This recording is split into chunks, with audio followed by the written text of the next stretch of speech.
12वां अध्याय देवी के चरित्रों के पाठ का महात्म्य।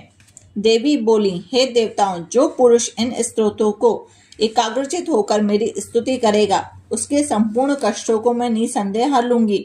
मधुकैटभ के नाश, महिषासुर का वध, शुंभ निशुंभ के वध की जो मनुष्य कथा कहेंगे, मेरे महात्म्य को अष्टमी, चतुर्दशी एवं नवमी के दिन एकाग्रचित होकर भक्ति पूर्वक सुनेंगे, उनको कभी कोई पाप न हरेगा।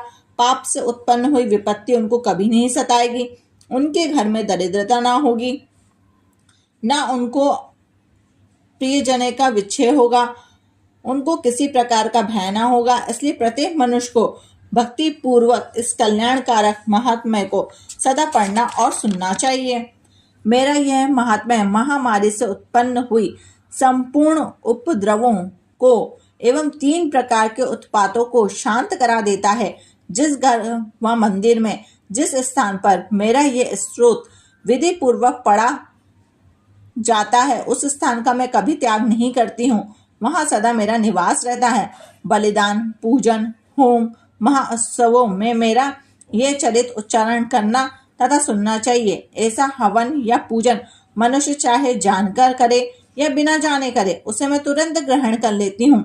शरद काल के प्रत्येक वर्ष जो महापूजा की जाती है, उसमें मनुष्य भक्ति पूर्वक मेरा यह महात्म्य सुनकर सब विपत्तियों से छूट जाता है, धन्य, धान और पुत्रादि से संपन्न हो जाता है। मेरे इस महात्म्य व कथाओं इत्यादि को सुनकर मनुष्य युद्ध में निर्भय हो जाता है और महात्म्य के श्रवण करने वालों के शत्रु नष्ट हो जाते हैं तथा कल्याण की प्राप्ति होती है।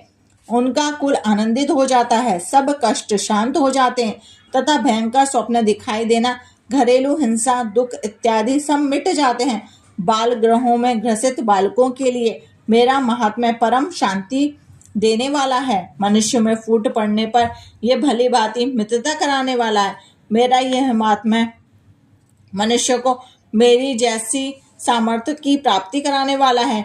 पुष्प, पशु, अर्घ, धूप, गंध, दीपक इत्यादि सामग्रियों द्वारा पूजन करने से, ब्राह्मण को भोजन करा के, हवन करके, प्रतिदिन अभिषेक करके, नाना प्रकार के भोगों को अर्पण करके, प्रत्येक वर्ष दान इत्यादि करके जो मेरी आराधना की जाती है, उससे जैसी मैं प्रसन्न होती हूँ, वैसी ही प्रसन्न मैं इस चरित्र को सुनने से हो जाती हूँ।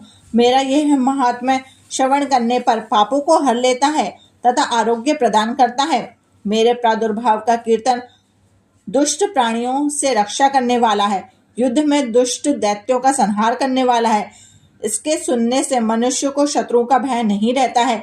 हे देवताओं, तुमने जो मेरी स्तुति की है अथवा ब्रह्मा जी ने मेरी जो स्तुति की है, वह मनुष्य को कल्याणमयी बुद्धि प्रदान करने वाली है।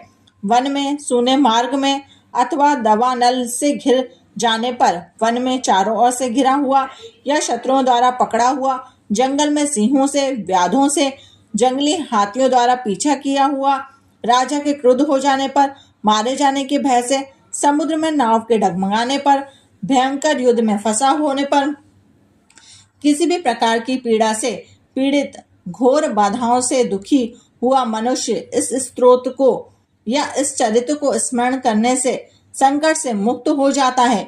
मेरे प्रभाव से सिंह, चोर या शत्रु इत्यादि दूर भाग जाते हैं। महर्षि मेघा ने कहा, प्रचंड पराक्रम वाली भगवती चंडिका यूं कहने के पश्चात सब देवताओं के देखते ही देखते अंतर्ध्यान हो गए। संपूर्ण देवता अपने शत्रुओं के मारे जाने पर पहले की तरह यज्ञ भाग का उपभोग करने लगे। उनको अपने अधिकार फिर से प्राप्त हो गए। युद्ध में देवताओं के शत्रु शुंभ और निशुंभ के देवी के हाथों मारे जाने पर बाकी बची हुई राक्षस पाताल को चले गए। हे राजन, इस प्रकार भगवती अंबिका नित्य होती हुए भी बार बार प्रकट होती हैं, इस जगत का पालन करती हैं, मोहित करती हैं, जन्म देती हैं और प्रार्थना करने पर समृद्धि प्रदान करती हैं।